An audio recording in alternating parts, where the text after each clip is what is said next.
Barkanmu da sake saduwa. A wannan bidiyo din na yau ina so zan yi kokari in nuna wa mutane yadda za su yi connecting din wallet din su ta MetaMask ko kuma sauran wallet din da sauran blockchain da suke da ita. Da farko idan kana da MetaMask wallet wanda ka yi installing dinta musamman idan previous version ce, mafi yawanci zaka ga tana zuwa ne da Ethereum network. To idan baka da wallet akwai link da zan bari a wannan description din, zaka iya samu ka yo downloading ita wannan MetaMask din. Abinda zaka gani wannan shine bayan kayan installing dinta, wanda yana cikin tutorials din da suke karkashin wannan link da zaka iya downloading ɗinta. So zaka ga wannan shine asalin network din da take zuwa da shi. So amma kuma sai kasance kana following on project ko kuma kana da wani asset wanda network ɗinsa akan Web20 address yake, wato Binance Smart Chain. To abin da zaka yi da farko shine zaka zo wannan gurin da aka rubuta network, zaka taba shi wanda zai nuna maka add network. A cikin ta browser yawanci zaka shiga setting ne, daga setting sai ka shiga normal a cikin ta app, sorry, a cikin wadda kai downloading zaka je kan setting. Bayan ka je kan setting zaka shiga gurin da zaka nemo network din da zaka kara. To a yanzu haka ta nuna mini wane network nake so. So sai na ce tunda iyakacin Ethereum network ne da ni, ba ni da wani network da nake so, ba ni da wani Binance network da zan iya tura Web20 tokens dina. So kawai sai in zo in shiga browser dina a waya, misali sai na nemo contract network address na Binance. So da ka zo ka tambaya a browser ka ce how to add Binance, za su baka options da dama, network on MetaMask. So mun fara daukan wannan add network MetaMask. So za su nuna maka tutorials da kuma abubuwa da zaka bi wajen ganin cewa ka yi adding din wannan network din. Bara na dan turo abin nawa ya zo. Gashi nan research na farko da ka samu shine ya nuna mana adding Binance Smart Chain to your MetaMask wallet. So in kana da shi, just kawai sai ka zo nan, za su baka hanyoyi wanda za ka setting up. So zan ba da link din a description bayan ka gama ganin wannan bidiyo din, wanda za ka ga articles da yawa masu zaman kansu. Just in ka yo kasa bayan ka yi downloading MetaMask, da ka taho kasa a hankula za ka nemo waɗannan abubuwa da suke bukata. Akwai network name Binance Smart Chain, sannan akwai HTTP RPC URL, sai kuma chain ID da kuma symbol da kuma scan explorer ɗinsu. So wannan shine setting ɗin da kake bukata a MetaMask ɗinka. So abin da zaka fara yi, sai ka ɗauko wannan address ɗin. Bari mu cancelin wannan. Sai ka ɗauko wannan network name ɗin, sai ka kwafo shi. Da ka je ka kwafo shi, Control C kenan muka yi tunda akan computer nake, sai ka zo sai kai Control B. Idan akan waya ne, kawai zaka dan danne shi ne. Sorry, ba shi na kwafa ba. Wannan na dauko address da na kwafa ne na contract. Wannan nake so na kwafa Binance Smart Chain. So kawai in na danne shi ya bani copy, sai na koma kan MetaMask setting dina, sai na zo na network name, kawai sai na yi pasting a ciki. Na yi pasting a ciki, na gama da step na farko kenan. Sai yanzu sai nemo new RPC URL. So da na zo nan ma na yi copy din shi ma zan copy shi, na dan danne shi a waya nake amfani da ita. Sai in dawo, sai in dauko new RPC URL, sai in yi pasting din shi. Sannan chain ID, akwai ID da kowanne blockchain yake da shi, is number 56. So ita ma zan copy ta, wannan zan iya rike shi ba sai na je na yi copy and paste ba. Chain ID is 56. Sai na koma again wannan pagin ɗin symbol BNB. So tunda na rike symbol, sai in komo ƙasa, sai in copy wannan scan explorer ɗin, ne copying ɗinta ita ma. Bayan na yi copying ɗinta, zan je sai in je gurin da aka rubuta block explorer optional, amma ni ina bukata duk da sun ce optional ne. Anan kuma currency symbol din native token da yake kan wannan blockchain din shine BNB.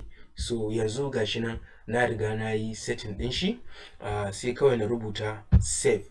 Da na yi saving, MetaMask din za ta zo. So in kuka lura da kyau, za ku ga gashi nan automatically ta ɗauko min wallet dina wadda nake da ita akan BNB Smart Chain, kuma ta taho min da dukkanin coins ɗin da nake da su a kai, duk da akwai waɗanda bata taho da su ba wanda zan iya adin ɗin contract ɗin in koma. In kuka lura anan automatically network ɗin ya canja. To idan zaka karbi tokens ɗin da baya kan Binance Smart Chain, yana kan ERC20, kafin ka tura da shi in ka je can network address ɗinka, in dai a wannan wallet ɗin zaka turo shi, wallet ɗin da zaka turo da shi daga exchange, to ka tabbatar ka zaɓi Ethereum mainnet, wato ERC20 kenan, wanda shine asalin network ɗin da MetaMask suke zuwa da shi.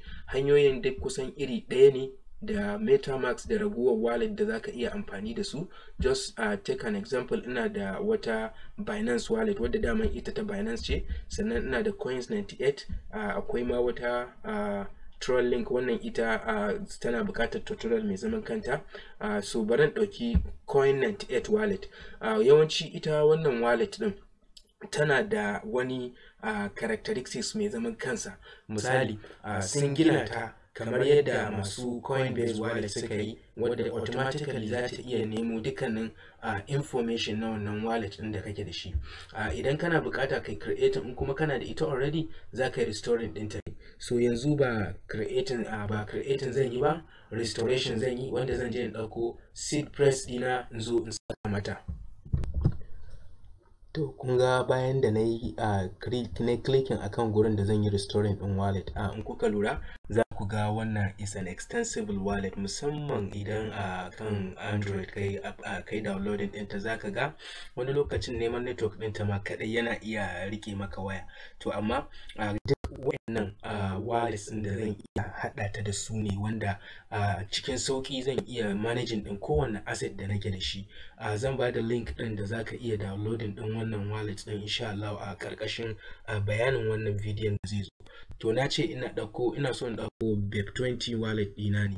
So kawai yanzu abin da zan yi, da na yi clicking akan BEP20 wallet ɗina, za ta yi ƙoƙarin haɗa ni da inda zan tura da seed press ɗina. Misali a nan sunan wallet ɗin da zan bayar da kuma seed press ɗin da zan saka, private key kenan, wanda na riga da na rubuta su kamar yadda kowa ya saba. So yanzu zan yi ƙoƙari wajen in saka wannan sunayen. Bayan mun shige ta, ita kuma akan ta abin da za mu yi ƙoƙari shine sai mu ga ta yadda za mu yi connecting ɗin other wallet da muke da su. Mun san da cewa wannan smart chain wallet ce, kuma za ta haɗu directly da MetaMask wallet ɗinmu da muke da ita, wanda seed press ɗinta ne zan saka a nan. Idan ana buƙata za a iya downloading ɗin wannan wallet ɗin a ƙarƙashin description na wannan bidiyon, kuma sai a yi mana like, a yi subscribing, a yi sharing, saboda a taimaka gurin bunƙasa channel ɗin. Muna godiya in an yi. So that yanzu za mu ci gaba. Zan nemo seed press ɗina in saka a cikin nan kamar haka. So now yanzu gashi nan na ce ina buƙatar ne restoring, na saka mata seed press ɗina, kuma na ce restore the wallet. So yanzu network zai tafi searching. Right, so yanzu gashi nan kuka lura za ku ga coins 98 ta turo min da MetaMask wallet ɗina wadda nake da ita. Kuma idan za ku iya tunawa daga farko, in kuka lura, bari in ɗauko ita ainihin MetaMask ɗin. In ɗauko ta za ku ga inda za ta nuna mini dukkanin coins ɗin da nake da su. Yanzu gashi na dawo kan MetaMask ɗin, bari na koma kan BEP20 address. Bayan na koma BEP20 address, za ta nuna min coins ɗin da nake da su. Ku kalle su a nan, MetaWater, sai kuma MetaMask, sai in koma kan ita waccan multipurpose use wallet kenan, wadda za ka iya integrating ɗin wallet da dama a cikinta. Sai mu ƙara tabbatar da cewa ta yi connecting da wannan external wallet ɗin tamu, wanda shine zai nuna maka cewa wallet application ne wanda kawai yake amfani da network wajen ya haɗa asset da kake da ita akan blockchain, ko ma wacce blockchain ce. So yanzu zan buɗe ta da password da nake buɗe ta da ita. Gashi nan na rubuta password ɗina. I will just unlock the wallet. Za ta dawo da ni kai, kuma in kuka lura kamar yadda nuna muku a baya kun ga quantity ɗin wa'annan coins ɗin da nake da su. So ina fata wannan video ɗin ta amfanar, sannan kuma muna fata za a yi mana like, a sharing, a kuma subscribing saboda bunƙasa channel ɗin da kuma tallafawa wajen a samu yawan viewers. So na gode, Allah ya haɗa mu a video na gaba, inda idan kuna so ku samu link ɗin da za ku yi downloading ɗin ragowar dukkanin resource da suke da ne magana da su akan wannan video ɗin, za ku kalli description na video ɗin da yadda Allah za a dace. Mun gode, sai an ji ku.